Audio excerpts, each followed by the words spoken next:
Hey everyone, and welcome to today's session. As you jump on, I would love to know where you are listening in from. I would love to know how you enjoyed your Christmas day and your Boxing Day. And I wanted to share with you an achievement that I accomplished today, and also pose a question to you. So over the years, I have had people talk about the 1,000 steps in Ferntree Gully. For my overseas listeners, it is a town here in Victoria, in our rainforest area. So the 1,000 steps is the Kokoda Trail Memorial Park. A lot of people actually practice preparing themselves for the Kokoda Trail in the Memorial Park. So there's one track which is the 1,000 steps. So it's a uphill staircase, and there's only one way, so you can only go up, and then you come back down on a different track, or the track that people come down, you can go up and down that track. So my brother has wanted to do the 1,000 steps for the last couple of weeks. He's been waiting for restrictions to lift. He's been waiting for the 1,000 steps to reopen. So he asked me what I was doing on Sunday, and I didn't have anything planned today. So I drove us up to the 1,000 steps. So my brother was going to have breakfast at the 1,000 Steps Cafe, but they weren't informed that the tracks had been reopened, so they didn't staff anyone on, so the cafe was closed. So my brother actually did the trail on an empty stomach, but he did it. Now, I've heard about the 1,000 steps. I've watched videos on YouTube. I've seen pictures. I knew exactly what we were getting ourselves into. I knew exactly what we were facing. My darling brother had absolutely no idea what he was getting himself into. So he had started on the track before me when I went to the bathroom, and I was, walking and taking pictures. And so you enter the arch that says the Kokoda Park Memorial, the Kokoda Trail Memorial Park, and you actually have to walk a bit of a distance to actually even hit the start of the track. And then you have to walk a little bit further to even hit the staircase. Now, the beauty of the staircase is that it has rails and it has rest stops and it has checkpoints. So you start and it's a 1.45 kilometer uphill walk. Takes about 50 minutes, they say. So, you hit your different checkpoints. You hit your checkpoint that it's, 1250. You hit a checkpoint that's, 1,000 meters. You hit a checkpoint that's 500 meters, 400 meters, 300 meters, 200 meters, 100 meters, and then you see the sign, you made it, exit. Now, for me, counting my steps up to 100, stopping, taking a photo, hey Jane, and counting up to 100, it really helped me to get up the staircase. As I could hear people behind me, I moved out of their way because I knew with my weight and I knew with my fitness levels that people would pass me. And it was out of respect of their fitness levels that I would move out of their way. So there were a few times where, I stopped for maybe one or two people and I kept on going. And then there were a few times that I'd stop for a group of people and then keep going. And my brother was way ahead of me. And he rang me and I was about 400 meters from the top. He's like, "Where are you?" And I said, "Oh, I'm at the 400 meter checkpoint." And he's like, "Oh, I don't know what I got myself into. This is so hard." And I'm like, "Honey, I knew exactly what you were getting yourself into." And he's like, "Oh, but I didn't realize it'd be this hard." I'm like, "I'll see you at the top."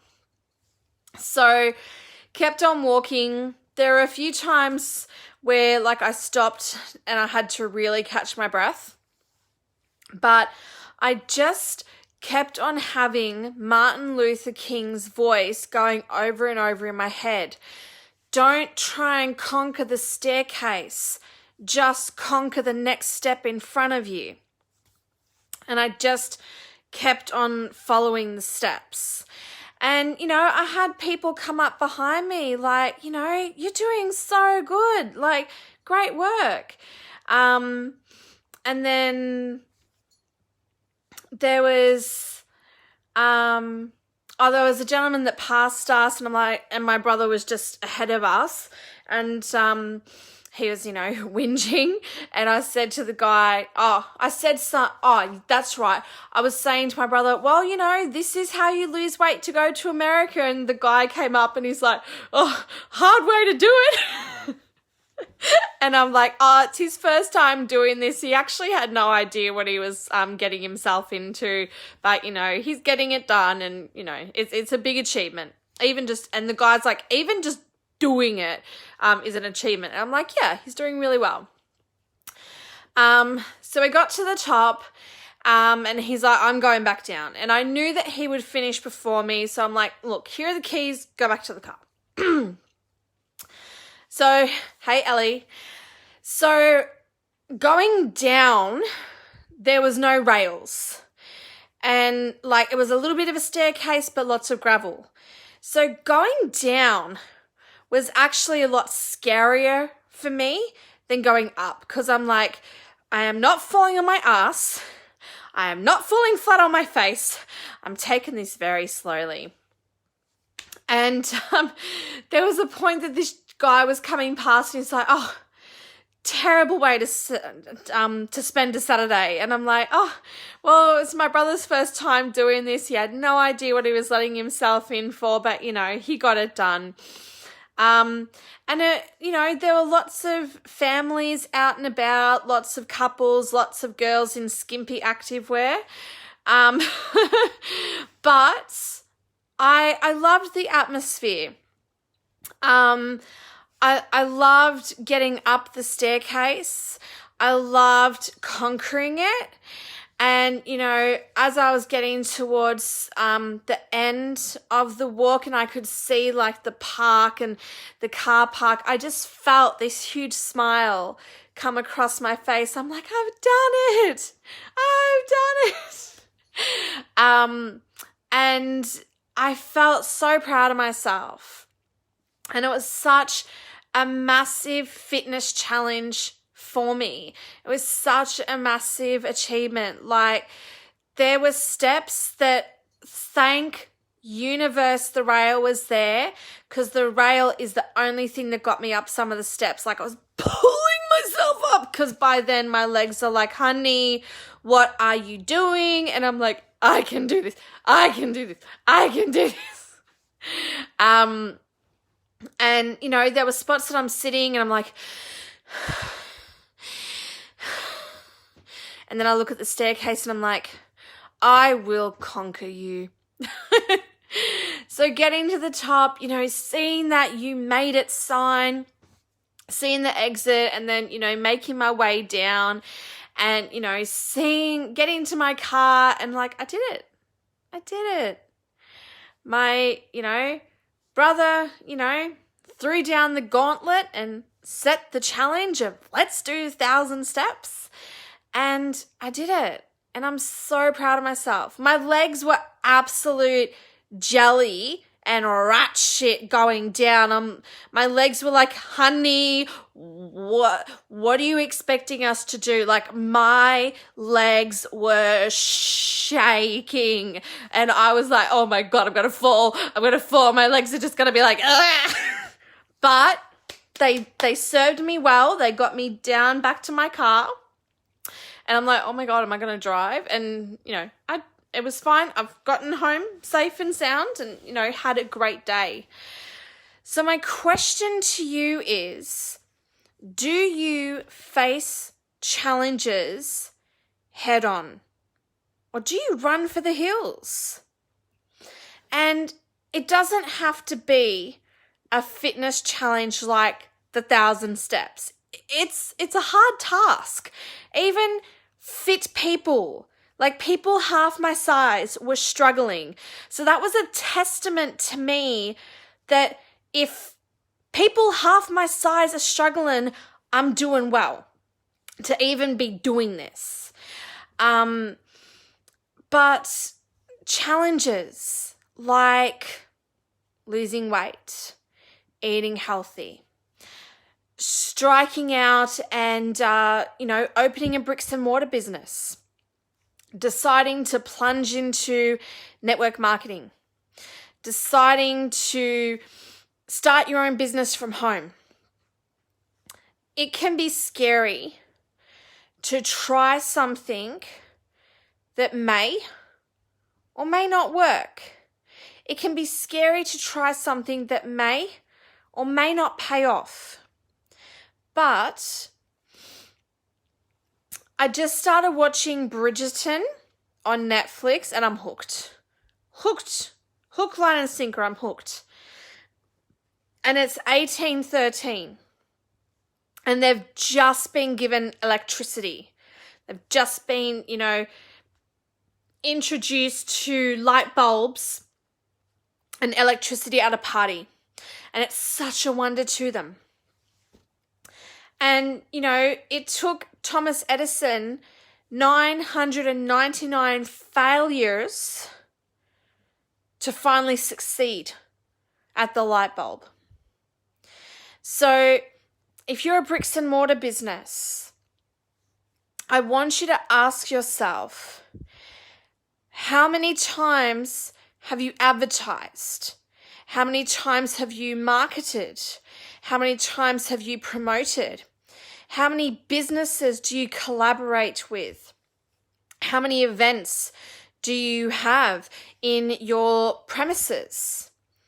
What are you doing to bring the people in? What's your point of difference? And don't tell me you have excellent customer service, because I'm sorry, bricks and mortar people, excellent customer service is a bare ass freaking minimum. You saying we have excellent customer service, I would expect nothing less. And anything less than excellent customer service, you don't deserve to have your doors open. So what's your point of difference? Is it the music you play? Is it the drinks you offer? Is it the overall service that you provide? Is it the ambience of your bricks and mortar establishment? Matt has taken me to a number of restaurants, but my favorite restaurant is a restaurant that blink and you'll miss it. Don't know about it, you'll never find it. And it is this pokey little restaurant that you have to be in the know to find this restaurant. You wouldn't even know it's there. But as soon as you open the door and as soon as you walk in, you are transported to the most beautiful and most amazing restaurant I have been to thus far in my life. The service, the menu, the food, how we were taken care of, how we were attended to, the look, the feel of that restaurant. I can replay that restaurant again and again and again in my mind, and I love it. And that is my standard of how every other restaurant needs to make me feel. And any restaurant that doesn't make me feel that way is a meh restaurant. Nice food, but unless it makes me feel like that restaurant, meh. So what do you do as a bricks and mortar business that you are so different that people replay their experience with you over and over again, and every time it gives them a thrill, every time it causes ecstasy, and it's like a hit, and they replay their experience again and again, and they talk to everyone that they have to go to your shop?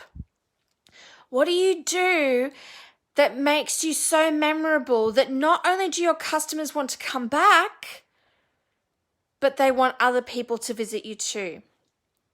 If you're a network marketer, what do you do differently from other network marketers? I'm sick of the cold messages. I'm sick of you telling me, hey, I want to present my opportunity to you. Like, who are you? Why did you say yes to your opportunity? Why should anyone say yes to your opportunity? What do you do differently as a network marketer that you stand out from the rest? Because I'm telling you right now, if you're the person that you send a random Facebook friend request, hi Puya, if you send the random Facebook friend request, you get accepted and you don't even say hello, and you pitch at someone with, hey, this is my company's product. Do you want me to send you information? Honey, you are a tiny little tadpole in the freaking ocean of every network marketer that's what they do. So as a network marketer, stand out from the freaking crowd. Challenge yourself to stand out from the crowd. Challenge yourself to message differently.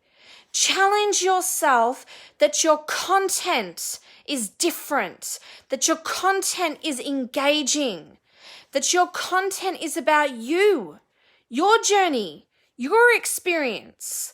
Because as a network marketer, you want people to say yes to you. You want people to be part of your downline. You want to access the commissions and the cycles from everything that everyone under you purchases, as well as what you purchase.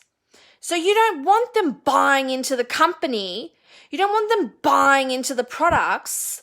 You need them to be buying into you. So what is so different about you? What is so different about working with you? Why should anyone align themselves with you? I don't care what your company is. I don't care what you're peddling. Why did you say yes to your opportunity? Why do you say yes to your opportunity every single day? Why do you order products every fortnight or every 30 days? Why do you stay active in your company? Why do you say yes to the products? Why do you use the products every day? What makes you say yes to your company every day? I am sick of the cold messages. I am sick of you pushing the products. I don't care what the products preach. What have they done for you? How have they transformed your life? And what can they do for me?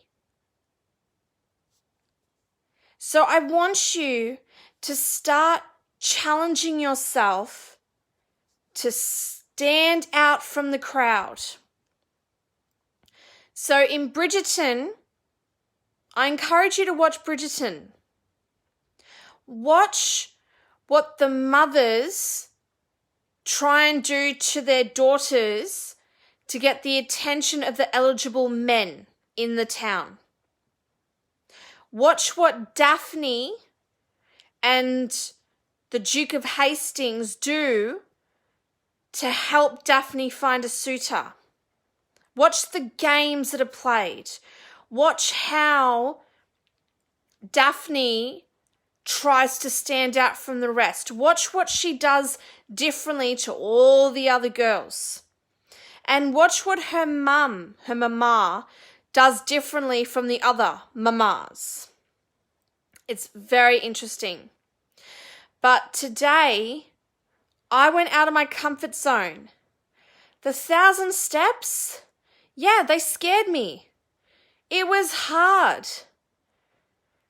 Whenever I stopped and people walked past me, I had little thoughts coming to my head. Oh my gosh, are they thinking, about, oh, what's this fat girl doing on the stairs?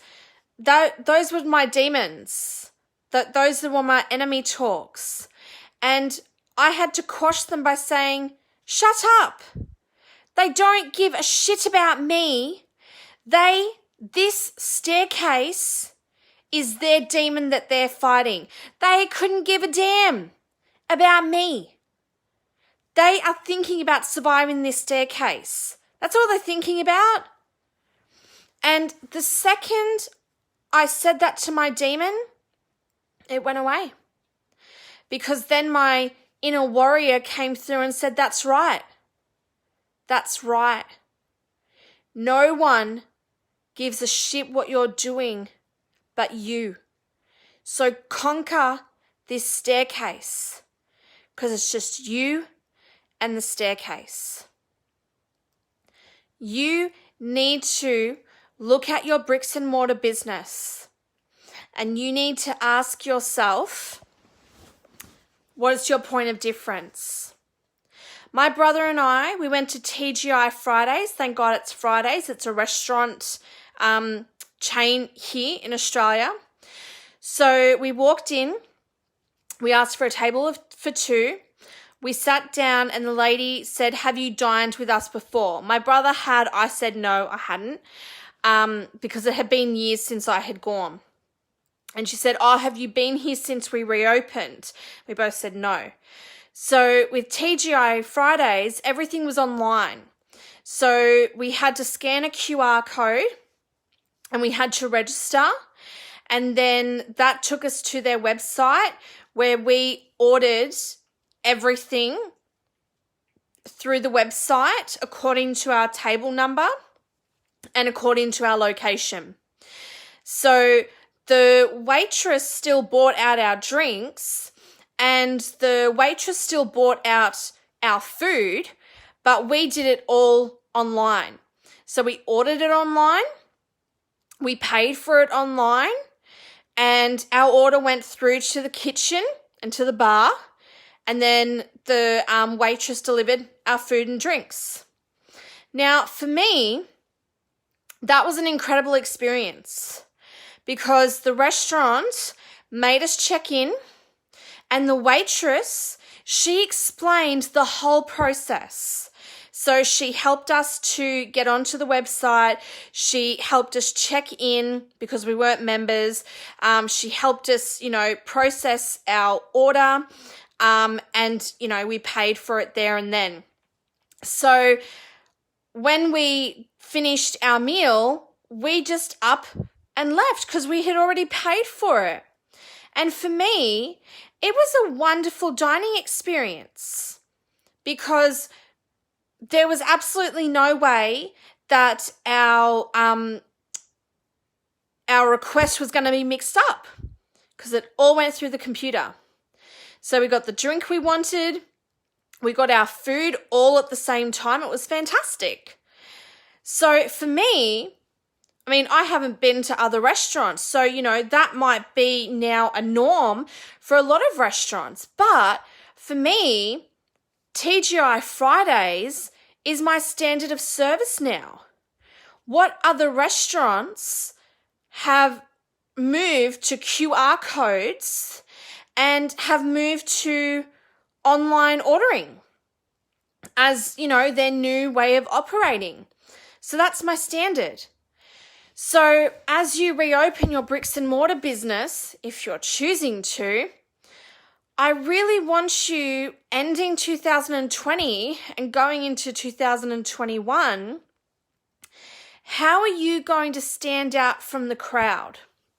Now remember, probably 6 or 8 weeks ago, I shared with you the story of the 2 Italian restaurants in America in the same town. That one closed up shop and the other restaurant went to the council and got permits, went to the hardware store and renovated their restaurant into a drive-through service, and their profits have gone through the roof, and this year is one of their best years ever. I want you to think how you can pivot next year. I want you to think how you can be different to the other businesses. If you're a hair salon, when someone walks into your salon, what is so special about your hair salon? Why should you be everybody's hairdresser? Why should everyone come to you and your hairdressers and your apprentice? If you're a beauty therapist, when someone walks into your salon or your spa or your clinic, what do they experience? Why are you the only beauty therapist that they should have? Why are you the only spa they should go to? Why are you the only clinic that they should hand their money over to? I don't care if you're fashion, if you're makeup, or your shoes or your jewelry. I don't care what your business is. I don't care if you're food, or maybe you do alterations, or you do nails, or you're a cafe, lingerie. I don't care. I don't care what your bricks and mortar business is. What I care about is challenging yourself to stand out from the crowd, to be different.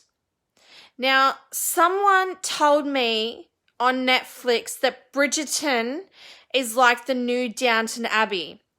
After watching the first few episodes, it's just a 19th century version of Gossip Girl, where Mrs. Whistledown is Gossip Girl. And all the characters go into the Whistledown Chronicle, I think it is.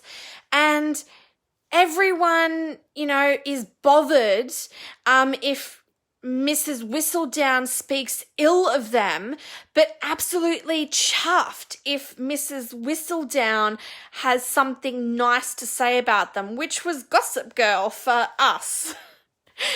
So, what are you going to do differently? As a network marketer, what are you going to do with your content? How are you going to make your content about you and your journey and your experience? And how are you going to make your content appeal to your audience that your experience could be their experience, that your transformation could be their transformation, that your network marketing life could be their life?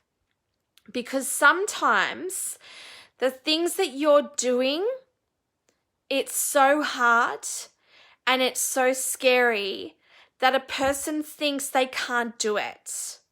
But if you show how simple and how easy it is to build your network marketing business, the people will come. So show how easy it is to transform your life. Show how easy it is to share what you do. Find a fun and interesting way to share what you do that feels comfortable for you. Find, interesting names to call the products, or, refer to the products via their benefits or what you feel they do for you, or what you use them for, what they help, clear, or what they help reduce the effects of. And if your network marketing company expects people to sign up to packs, find packs. Hey, Abigail, find packs or the names of packs that mean something to you, that speak to how you incorporate them into your life. So if you've got products that you use for your outdoor adventures, so you use them to, get, better endurance or stamina with workouts, or you use them to reduce stress or reduce anxiety, or they make your skin better, or they make your hair grow, find a really cool name for that pack that really resonates with you, because your company may have given your packs really boring, really corporate names that don't really mean anything to the customer. But if you create packs that's what you use it for, you use that pack to achieve that result, or you use that pack to get better results in that activity, that's something that people can resonate with. And your conversations can roll off the tongue if you're talking confidently and comfortably. Most people only care about what ingredients are in a product if they're allergic to something. Like when I do my markets for Flavorista, I had a gentleman that wanted to know if the products were dairy-free. Some of the products are dairy-free, gluten-free and nut-free in Flavorista, but some do contain dairy because his wife has a dairy intolerance. I know people that have fructose intolerances, so they can't have our delightful tea because it has apple in it. I once worked with a lady that had a kiwi fruit allergy. So I know in my health and wellness company, there's a product she could never use because one of its active ingredients is kiwi fruit. That's the only reason someone actually wants to know what are the ingredients in a product. They don't actually care what the ingredients are. They just want to be reassured that there's nothing that they're allergic to in it. So if someone asks you what's in your product, I would go back to them and say, do you have any allergies or intolerances that I need to be aware of? And if you do, I will only speak to you about the products that do not contain any of your allergens or intolerances. That can be a point of difference. If you waffle on about all your products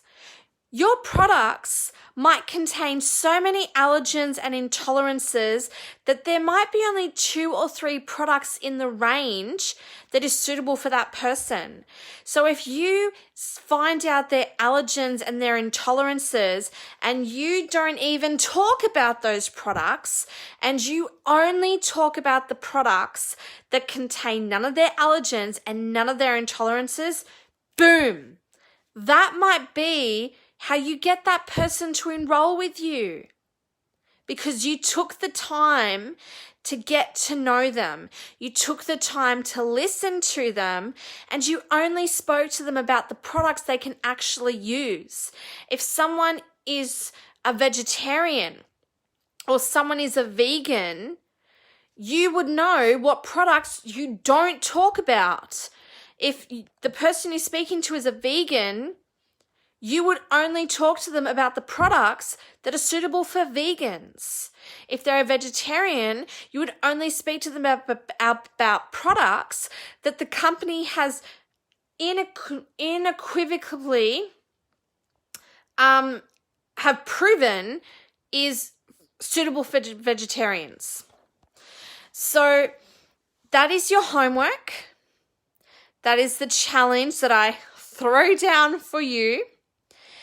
How can you be different? Hey, Christina, how can you be different to the bricks and mortar businesses in your industry? How can you be different to other market stall holders? At my last market, I didn't have a marquee, but I had just put out one of every product and I pulled the crowds in. Every time someone walked past, I was like, "Hi, how are you?" Every time someone walked past, I did my very best to find something to talk about. Whether I liked their earrings or I liked their dress or they had a beautiful dog. And I learnt at my second market, because I've done 4 or 5 now, my first market, I was waffling on and I knew I was scaring them away. So at my second market, I would see them looking at my products and I would say this. This is what I would say. And this is what I'm going to continue to say because it feels comfortable and it works.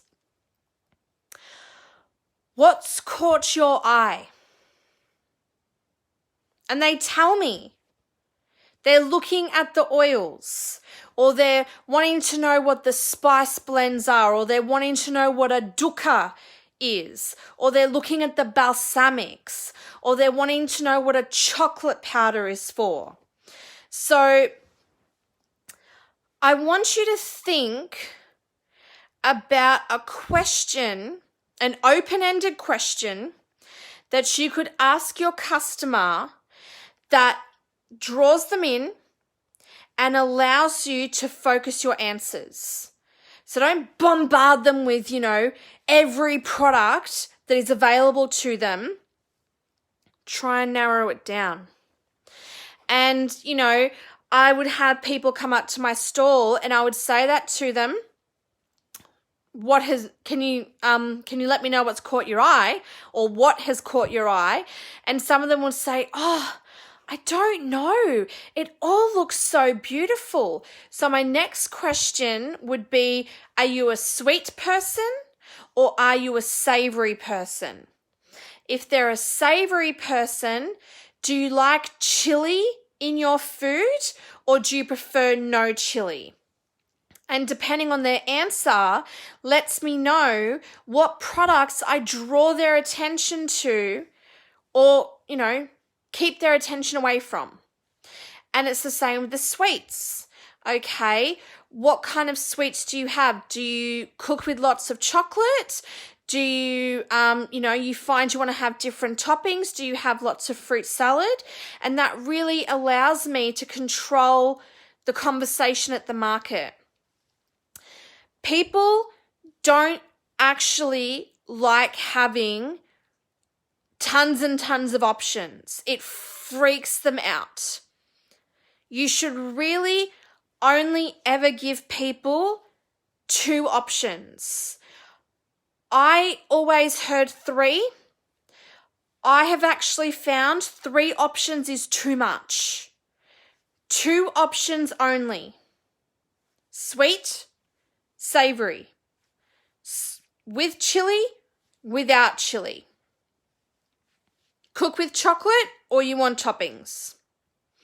So ask an open-ended question that narrows down what they're interested in and keep narrowing it down until you're focused in on exactly what they want. So if you have a shoe store and someone comes into the shop, Hi, can I help you today? I'm just having a look around. Oh, sure, no problem. And you go back to what you're doing. No. Hi, how can I help you today? Oh, I'm just having a look around. Oh, fantastic. Are you looking for dressy shoes or are you looking for everyday shoes? everyday shoes.